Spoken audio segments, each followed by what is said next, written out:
কাটে বাচ্চা আগুন লেগেছে রে। তার তোর সময় ঘরে বেঁচেলি ছুটছি। কেন তুই জানিস নি নাকি? খেতে বসে যখন গলা ভাত পেয়ে দিকে পানি বেকার কক কক করবা দেখুন বুঝতে পারবা। এই ছুরা কি বলছে রে? আমি তো কিছুই বুঝতে পারছি নি। ও ঠিকই বলেছে, আমি এক্ষুনি খবর দেখনু 48 ঘন্টা পর আর কোথাও পানি পাওয়া যাবে না। এ আবার কি বলছে? আমি কিনা পানি খাবো নাকি সদল ধরার পানি খাবো? তুমি কি কিছু বুঝতে পারছো না নাকি? যা গরম পড়ছে, কিনা পানি সদল ধারার পানি কোনো পানি পাওয়া যাবে না। এই তাহলে তুই খবরটা আমাকে আগে বলিসনি? আগে বলবো কি করি, আমি তো খবরটা এক্ষুনি শুননু। ঠিক আছে লে, তোর ছেলেকে তাড়াতাড়ি ঘুম থেকে তোল, পানি লাইতে যেতে হবে। ঠিক আছে, ডাকছি।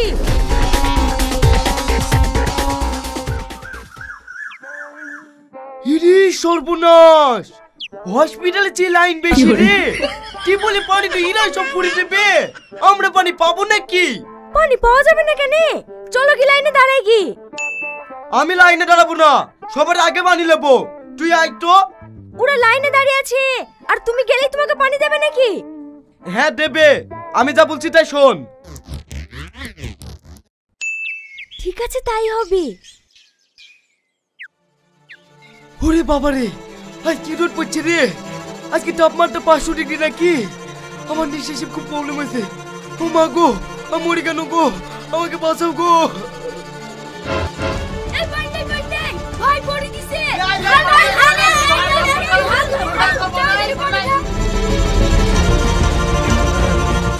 ভাই তোমার কিচ্ছু হবে না, কোনো ভয় নাই। এই শাহিদ, তুই ভাই হাতে পায়ে আঙুল করে টেনে দে।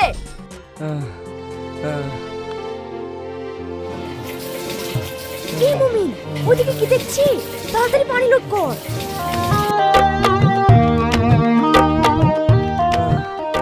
ওগো, আমার পানি লোড করা হয়ে গেছে, এবার বাড়ি চলো। থাক, পানির যা অভাব, আর পানি নষ্ট করতে হবে না, আমি সুস্থ হয়ে গেছি। বাবা, এত রেডি শরীরটা ঠান্ডা হইলো, আবার তোমার সবার আগে পানি দেওয়া হইলো। চলো বাড়ি চলো।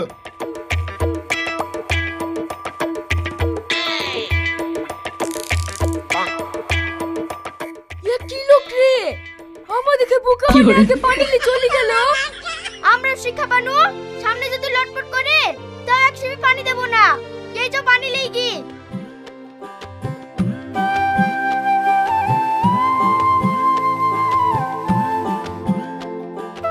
মা ভালো আছেন? হ্যাঁ বাপ, ভালো আছি। তুমি ভালো আছো তো? আর ভালো, যেভাবে পানির অভাব লেগেছে হয়তো পানি না খেতে পেয়েই মরে যাব। বালাই শাক, ময়ূর বাগানে আসো বাপ, ঘরে উঠে বসো। মা, আপনার টিউবওয়েলে পানি ওঠে না? আমাদের টিউবওয়েলে কেন বাপ? এই গ্রামের কারোর বাড়িতেই তো পানি উঠছে না। তাহলে এই পানি ডেইলি যায়।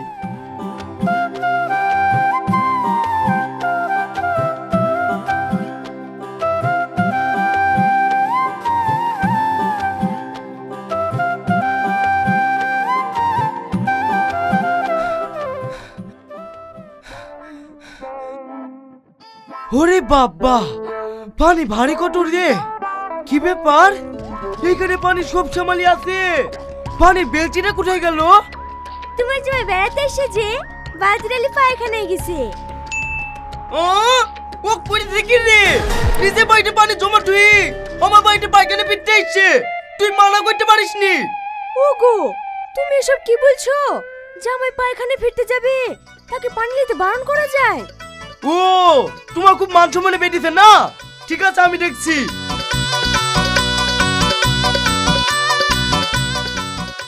এই চাচি, দরজা খোলো, খোলো বলছি। কি হলো, কথা বুঝছো না দে? মরে গেছো নাকি? আব্বা, এখনো আমার হয়নি। আরে আমি পায়খানা পেয়ার লেগে বলছি নি, তাড়াতাড়ি দরজা খোলো। কি হইলো আব্বা? অনেক কিছু হয়ে গেছে, এই বেঁচে পানি লাগানোর হুকুম কেটেছে। পায়খানায় আসলে পানি লাগবে না, মানুষ পানি বেগুনে মরে যাচ্ছে, আর পায়খানা পেয়ার লেগে পানি নিয়ে চলে এসছো, যত সব। আব্বা, পানি নিয়ে চলে যাচ্ছেন যে, পায়খানা পানি খরচ করবো কি করি? কেন, শহরের লোক কাগজ ব্যবহার করেন না, তুমিও কাগজ ব্যবহার করো। বিরাট বেকারে পড়ি কেন যে, এখন কাগজ কোথায় পাবো?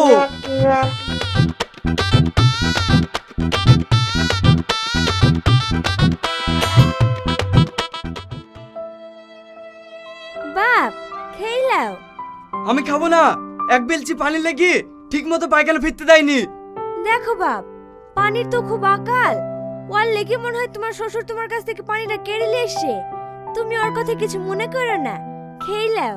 ঠিক আছে, শুধু পায়খানা ফেরার লেগে অপমান করছে তার লেগে ছেড়ে তুনু। যদি গা ধোয়ার লেগে অপমান করতুক না, তাহলে এই বাড়িতে জীবনে পা দিতুক না। চলেন খেত দেন গা।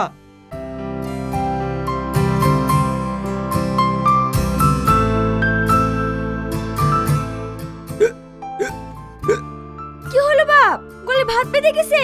ধরো আমি এক্ষুনি পানি দিছি। এলো বাপ পানি। এই দে বোতল, আমি জামাইকে পানি দিচ্ছি। বাপ তুমি হা করো, আমি পানি ঢেলে দিচ্ছি। বাপ গলার ভাত নামলো, পানি দিলে তো নামবে। পানি দিতে তো মিথ্যে কথা বলছো। আরেকবার হা করো।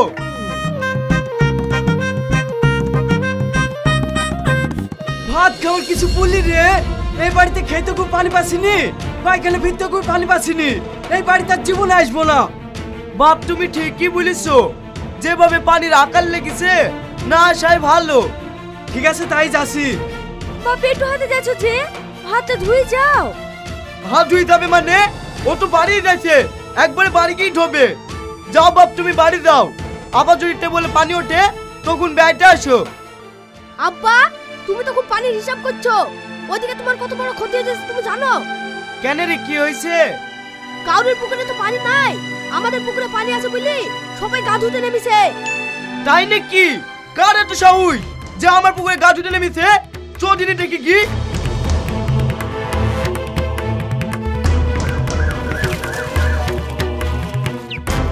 এই তোরা কারা রে?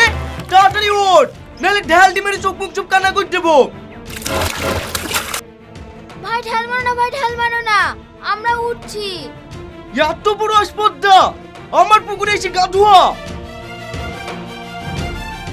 ইরি সর্বনাশ, কি মোটা কাপড় রে! তোরা যদি এইভাবে কাপড়ে করে পানি নিয়ে যায় তাহলে আমার পুকুরটা শুকিয়ে ডাঙা হয়ে যাবে। ভাই আর কাপড় পরে গা ধুতে আসবো না, কাল থেকে নাইটি পরে আসবো। কিছু পরে আসতে হবে না, ভালো করে কাপড়ে পানি চিপে পুকুরে ছুঁয়ে দাও, তারপরে বাড়ি যাবা।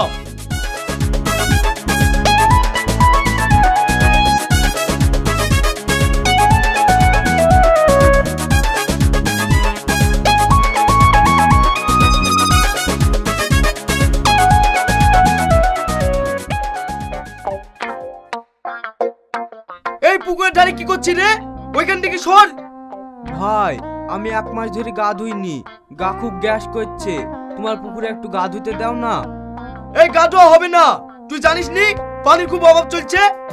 ঠিক আছে ভাই, গা ধোবো না, শুধু এই গামছাটা ভিজাতে দাও না, একটু গাটা মুছবো। আরে কিছু হবে না, এই পুকুরের কাছ থেকে শক্ত। ভাই তোমার হাত ধরে বলছি, গামছাটা একটু ভিজাতে দাও। ছাড় হাত। এই তুই আমার পুকুরে লাফ মারলি কেনে? আমি ইচ্ছা করে লাফ মেরেছি নাকি? তুমি তো হাত দিয়ে ঝাটকা মেরে ফেলে দিলি। তোকে আমি গা ধুতে দিনে বলে তুই অভিনয় করে পুকুরে লাফ মারলি। আরে এখন তুই আমার দোষ দিতি। এই মুমিন ওকে ধর তো, কাছে বাঁচবো।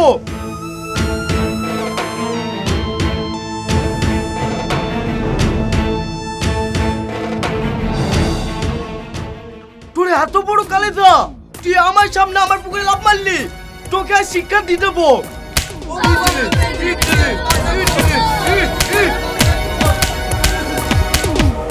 থামেন, আপনাদেরকে মারছেন কেন? কি হয়েছে বলুন। ওরা যে আমার ক্ষতি করেছে, ওদেরকে জিজ্ঞেস করেন। এই তুমি কি করিছো? স্যার আমার গা গ্যাস করছিল বুঝলি, আমি আর পুকুরে একটু গা ধুইছি। আর তুমি কি করিছো? স্যার আমি পায়খানা ফিরে পানি খরচ করতে এসেছিল পুকুরে, আমাকে 7 দিন ধরে ব্যাগ দিছে। আপনারা কিছু খাবার দাবারের ব্যবস্থা করে দেন না। আপনি এদেরকে বেঁধে থুইছেন, 7 দিন ধরে খেতে দেননি কেন? খেতে দিলাই তো পায়খানা ফিরবে, আর পায়খানা ফিরলে আমার পুকুরে পানি খরচ করতে দিতে হবে, তার লেগে খেতে দিইনি।